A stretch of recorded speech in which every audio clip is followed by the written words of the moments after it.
আসসালামু আলাইকুম রহমতুল্লাহ। সবাই কেমন আছেন? আশা করি সবাই অনেক অনেক ভালো আছেন। তো আজকে থেকে আমার নিয়মিত নতুন ব্লগকে আপনারা পাবেন এবং সম্পূর্ণ কৃষি বিষয় নিয়ে আমার এই ভিডিওগুলো থাকবে আপনাদের জন্য। তো আমরা আসলে একটা আবাদ করছিলাম, সেই আবাদের কারণে আমরা মানে চারদিকে মানে পিছিয়ে গেছিলাম। আমাদের জমির চারপাশে আর কি ভুট্টার আবাদ এবং পাটের আবাদ আছে। তো এই কারণে আসলে আমরা মানে তিল বোনার জন্য সিদ্ধান্ত নিয়েছি। তো আমরা এখন চাষ শেষ করে আমরা ইনশাআল্লাহ তিল বোনার চেষ্টা করব এবং সম্পূর্ণ ভিডিওগুলো আপনাদের মাঝে আমি শেয়ার করব। তো এইদিকে চাষ করতে করতে আমাদের পাশের জমিতে আবার হচ্ছে যে সেচ দিচ্ছে, মানে আমার বড় চাচার জমিতে সেচ দিচ্ছিল ভুট্টার জমিতে। তো ভাবলাম যে ওখান থেকে একটু ঘুরে আসি। তো আমি এখানে আসলাম, এসে দেখি যে এখানে আমাদের গ্রামের সব ভাইয়েরা আর কি দাঁড়া থেকে কাজ করতেছিল, কেউ পানি খাচ্ছিল। তো যাই হোক সবাই মিলে অনেক মানে এনজয় করতেছিল। আর অনেক রোদ ছিল।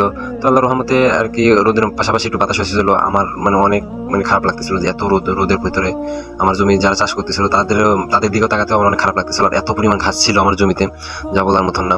তো একটু পরপরই আর কি গাড়ি থামাই থামাই এভাবে ঘাসগুলো বাঁচতে হচ্ছিল। তো তারা একটু বিরক্ত বোধ মনে করতেছিল। তো এখন কি করার ছিল, আসলে জমিতে এত যদি ঘাস হয় কিছুই করার নাই। তো যাই হোক আল্লাহর রহমতে অনেকগুলো ঘাস আমরা এভাবে বেছে বেছে ফেলে দিতে হয়েছে। তো আমরা ঘাস মারা ওষুধ দিতে চাইছিলাম, বাট ঘাস মারা ওষুধ দিতে পারিনি, অনেক বৃষ্টি হয়েছিল। তো এই কারণে আর কি ঘাস মারা ওষুধটা দিতে পারিনি। তো এদিকে আমি আবারও মানে ওই ঘাসগুলো ফেলে দিয়ে আমি এতে কাজলাম, আবার আসলাম, মানে আর কি অনেক রোদ ছিল আর একটু পরপর মানে পানি পিপাসা লাগতেছিল। তো এখান থেকে আমি আসলে পানি খাওয়ার একটা চেষ্টা করতেছিলাম। আমার বড় আমাকে দেখা দিচ্ছিল যে এই জায়গায় পা দিস না, এই জায়গায় পা দিলে আর কি ঢুসে যেতে পারে। একটা নতুন লাইন করা হয়েছে ডিপের। তো এই যে দেখতে পাচ্ছেন কত সুন্দর মানে আর কি পানিটা অনেক ঠান্ডা ছিল রোদের ভিতরে।